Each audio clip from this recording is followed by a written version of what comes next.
Good morning বন্ধুরা, সবাই কেমন আছেন? আজ আমি আপনাদের দেখাবো বাড়িতে কিভাবে সহজে কুরকুরে বানানো যায়। তো প্রথমে কুরকুরে বানানোর জন্য চালের গুঁড়ো নিতে হবে, সেটাকে একটু চেলে নিতে হবে। তারপর হাঁড়িতে জল গরম করে পরিমাণ মতো নুন, চিনি, হলুদ গুঁড়ো, লঙ্কা গুঁড়ো, জিরে গুঁড়ো দিতে হবে, আর একটু আদা রসুনের পেস্টও দিয়ে দিতে হবে। তারপর এটাকে ফুটতে দিতে হবে।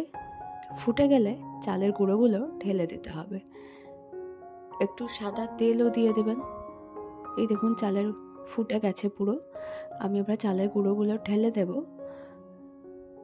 এইভাবে কুরকুরে বানালে বাচ্চা বড় সবারই খুব ভালো লাগবে। এই দেখুন সব ঢেলে দেওয়া হয়ে গেল। তারপর একটু ভালো করে নেড়ে নিতে হবে যাতে করে পুরো মশলাটা চালের মধ্যে মেখে যায়। আপনারা চাইলে তেঁতুল টকও দিতে পারেন, কিন্তু আমরা আমের আচারের হাঁড়িটা নিয়েছিলাম। তো বন্ধুরা এইভাবে এবার গ্রেটারে একটু তেল মাখিয়ে এটাকে ভালো করে গোল গোল পাকিয়ে গ্রেট করে নিতে হবে। এই দেখুন এগুলো একটু ছোট ছোট হবে এই কুরকুরেগুলো।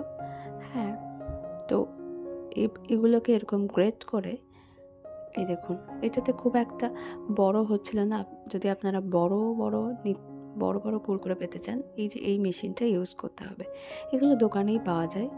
এই দেখুন এটাতে ভরে এইভাবে চাপ দিলেই বেরিয়ে আসবে।